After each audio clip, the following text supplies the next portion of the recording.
నమస్కారం. సంగ్రహ స్టూడియోస్కి స్వాగతం. హెడ్లైన్స్ చూద్దాం.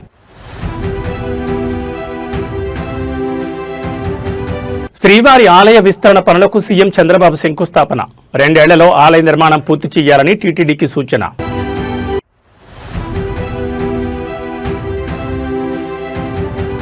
గ్రూప్ 2 ర్యాంకర్లకు హైకోర్టులో బిగ్ రిలీఫ్. డివిజన్ బెంచ్ సంచలన ఆదేశాలు.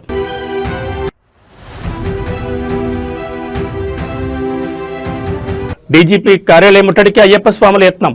అడ్డుకున్న పోలీసులు. పరిస్థితి ఉద్రిక్తం.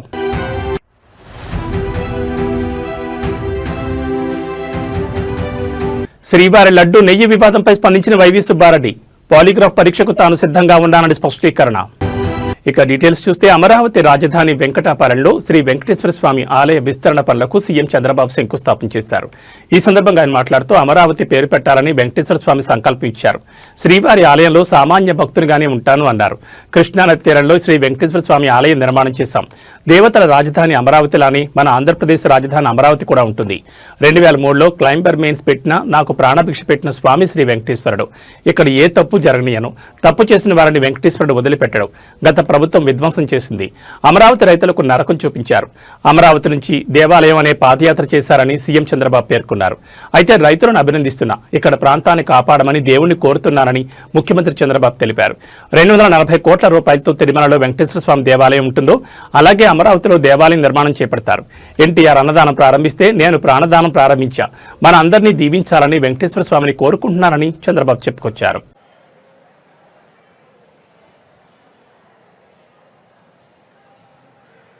ఓం నమో వెంకటేశాయ. ఒక పవిత్రమైన కార్యక్రమానికి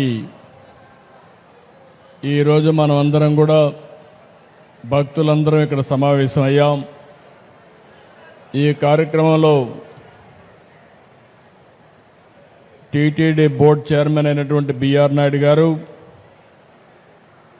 కేంద్ర మంత్రి పెమ్మసాని చంద్రశేఖర్ గారు, ఎండోమెంట్ మినిస్టర్ అయినటువంటి ఆనం రామనారాయణ రెడ్డి గారు, గౌరవనీయులు శాసనసభ్యులు శ్రవణ్ కుమార్ గారు, మున్సిపల్ అడ్మినిస్ట్రేషన్ మినిస్టర్ నుండి నారాయణ గారు, సహచర మంత్రివర్గ సభ్యులు, టీటీడీ పాలక మండలి సభ్యులు, అధికారులు, పండితులకు అందరికీ కూడా, పూజారులకు అందరికీ నా నమస్కారాలు. ఈరోజు మనందరం ఒకసారి ఆలోచిస్తే ఒక పవిత్రమైన దేవాలయం వెంకటేశ్వర స్వామి దేవాలయాన్ని మనం ఇక్కడ నిర్మాణం చేసుకోవాలని ఒక సంకల్పాన్ని చేశాం. కలియుగ దైవం అమరావతి, దేవతల రాజధాని అమరావతి అయితే మన రాజధాని అమరావతి. అంటే ఈ రెండు కూడా ఏ విధంగా సింక్రనైజ్ అని ఆలోచిస్తే, ఇంకొక పక్కన మన రాష్ట్రంలో కలియుగ దేవుడు వెంకటేశ్వర స్వామి ఇక్కడ ఈ యుగంలో అవతరించారు. ఇది ఒక ఆలోచన. ఈరోజు మీరు చూస్తే 2019లో ఆలయాన్ని నిర్మించాలని ఒక సంకల్పం చేసి పేరు పెట్టినప్పుడే వెంకటేశ్వర స్వామి కూడా నాకు ఆ సంకల్పాన్ని ఇచ్చాడు, అమరావతి పేరు పెట్టాలని. అందుకే పేరు పెట్టాం. అదే సమయంలో నేను ఒకటే ఆలోచించాను. ఈ సందర్భంగా ఒక్కసారి ఈ ప్రాంత రైతుల్ని పూర్తిగా మనస్ఫూర్తిగా మరొక్కసారి ఈ సన్నిధిలో వారందరికీ ధన్యవాదాలు, కృతజ్ఞతలు, అభినందనలు తెలియజేస్తున్నాను. ఎప్పుడైనా ఒక పవిత్రమైన కార్యక్రమాన్ని సంకల్పిస్తే ఆ పవిత్రమైన సంకల్పానికి కూడా ప్రజలు సహకరించాలి. ఇక్కడే రైతాంగం సహకరించి 29,000 మంది రైతులు 33,000 ఎకరాల భూమి స్వచ్ఛందంగా మీరిప్పుడు డబ్బులు లేవు కాబట్టి ఒక కొత్త విధానం ల్యాండ్ పోలింగ్లో మేమిస్తామని చెప్పిన రైతాంగాన్ని మరొక్కసారి అభినందిస్తున్నా, ధన్యవాదాలు తెలియజేస్తున్నా. దానిపైనే ఆ సంకల్పం కూడా మీ అందరిలో వెంకటేశ్వర స్వామి కల్పించాడని నేను మనస్ఫూర్తిగా నమ్ముతున్నాను. 25 ఎకరాల భూమి,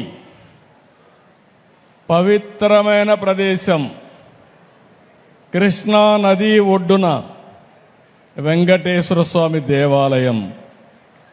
ఇది ఒక్కసారి గుర్తు చేసుకుంటే అదే మనకు ఒక శక్తినిస్తుంది. అందుకే ఈ అమరావతిని కూడా ఒక్కసారి నేను గుర్తు చేస్తున్నాను.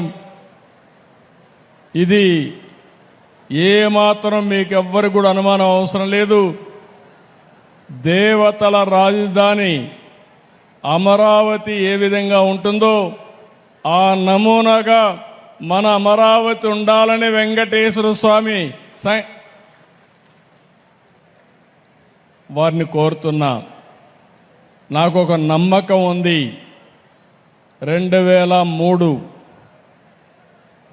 నేను ఆ రోజు మీరు చూస్తే ప్రాణదానం సిమ్స్లో ప్రారంభించాను. ఎన్టీ రామారావు గారు ప్రారంభించిన కార్యక్రమం అన్నదానం 83లో ప్రారంభిస్తే నేను 2003లో ప్రాణదానాన్ని ప్రారంభించి బ్రహ్మోత్సవాల సందర్భంగా దేవునికి ప్రభుత్వ లాంఛనాలు సమర్పించే సందర్భంలో 23 క్లేమోర్ మైన్స్ నా మీద బ్లాస్ట్ చేస్తే సాక్షాత్ వెంకటేశ్వర స్వామి నాకు ప్రాణభిక్ష పెట్టాడు తప్ప ఇంకోటి కాదని చెప్పి విజ్ఞప్తి చేస్తున్నా. అది వెంకటేశ్వర స్వామి మహిమ. నేను చిన్నప్పుడు కూడా మా కుటుంబం కానీ చిన్నప్పటి నుంచి మా ఇంటి దైవం వెంకటేశ్వర స్వామి. మా ఇంటి నుంచి చూస్తే మంగాపురం నుంచి ఆ సైడ్ చూస్తే 2015-16లో నిర్వహించిన గ్రూప్ 2 మెరిట్ లిస్టును తెలంగాణ హైకోర్టు సింగిల్ బెంచ్ రద్దు చేసిన విషయం తెలిసిందే. ఈ మేరకు తమకు న్యాయం చేయాలంటూ ఇటీవలే పిటిషనర్లు మళ్లీ డివిజన్ బెంచ్కు అప్పీలుకు వెళ్లారు.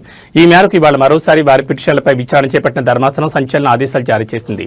మెరిట్ లిస్ట్ చెల్లదు అని చెప్పిన సింగిల్ బెంచ్ తీర్పును డివిజన్ బెంచ్ సస్పెండ్ చేస్తూ మధ్యంతర ఉత్తర్వులు జారీ చేసింది. అదేవిధంగా కేసులో తదుపరి విచారణను మరో 6 వారాలకు వాయిదా వేస్తున్నట్లుగా న్యాయమూర్తులు ప్రకటించారు. కాగా ఇదే కేసులో సింగిల్ బెంచ్ విచారణ సందర్భంగా జస్టిస్ నగేష్ భీమపాక హైకోర్టు ఆదేశాలను టీజీపీఎస్సీ ఉల్లంఘించిందని, పరిధి దాటి వ్యవహరించిందని వ్యాఖ్యానించారు. వైట్నర్ దిద్దుబాటు ఉన్న జవాబు పత్రాల కరెక్షన్పై ఆయన తీవ్ర అసహనం వ్యక్తం చేశారు. ట్యాంపరింగ్ జరిగినట్లు తెలిసినా పేపర్ కరెక్షన్ చేయడం చట్టవిరుద్ధమని అన్నారు. సాంకేతిక కమిటీ సూచన ప్రకారం రీకరెక్షన్ చేసి అభ్యర్థుల అర్హుల జాబితాను మళ్లీ మొదటి నుంచి నిర్ణయించాలని, 8 వారాల్లోపు ఈ ప్రక్రియను ముగించాలని తెలంగాణ పబ్లిక్ సర్వీస్ కమిషన్కు హైకోర్టు సింగిల్ బెంచ్ స్పష్టమైన ఆదేశాలు జారీ చేసింది. అయితే తాజాగా సింగిల్ బెంచ్ తీర్పును డివిజన్ బెంచ్ సస్పెండ్ చేస్తూ మధ్యంతర ఉత్తర్వులు జారీ చేయడం ఆసక్తికరంగా మారింది.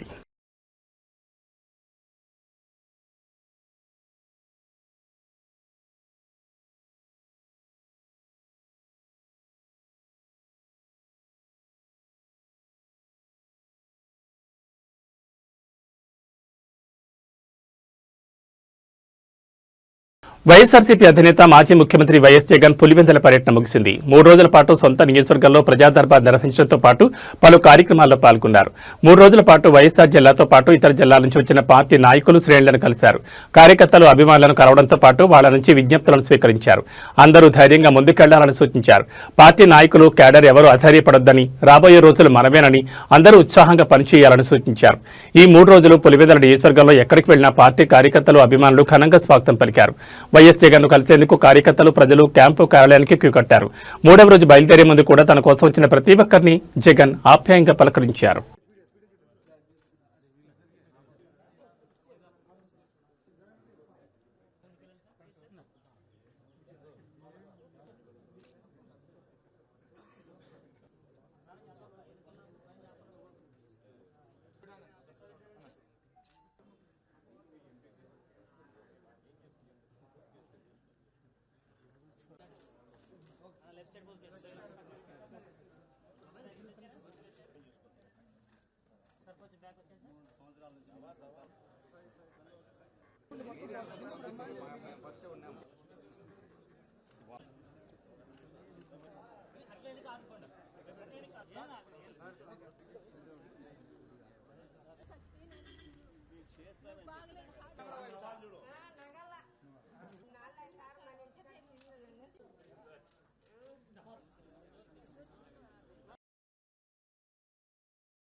అయ్యప్ప మాల ధరించిన కాంచన్బాగ్ ఎస్ఐ కృష్ణకాంత్ కు డిపార్ట్మెంట్ రూల్స్ బ్రేక్ చేశాడంటూ మెమో ఇవ్వడం పట్ల రాష్ట్ర వ్యాప్తంగా హిందూ సంఘాలు తీవ్రంగా మండిపడుతున్నాయి.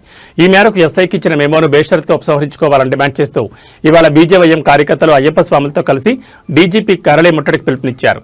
ఈ నిరసన కార్యక్రమంలో నగర పరిధిలోని అయ్యప్ప స్వాములు డీజీపీ కార్యాలయానికి ఊహించిన సంఖ్యలో తరలివచ్చారు. అంతకుముందే అప్రమత్తమైన ఉన్నతాధికారులు కట్టుదిట్టమైన భద్రతను ఏర్పాటు చేశారు. దీంతో ఎవరూ డీజీపీ కార్యాలయం లోపలికి బీజేవైఎం కార్యకర్తలతో పాటు అయ్యప్ప స్వాములను పోలీసులు అడ్డుకోగా కాసేపు ఉద్రిక్తత నెలకొంది. ఈ క్రమంలోనే బీజేవైఎం నాయకులు అయ్యప్ప మాల వేసుకున్న స్వాములు మాట్లాడుతూ పోలీసుల యూనిఫాంపై ఆంక్షలు ఎందుకని ప్రశ్నించారు.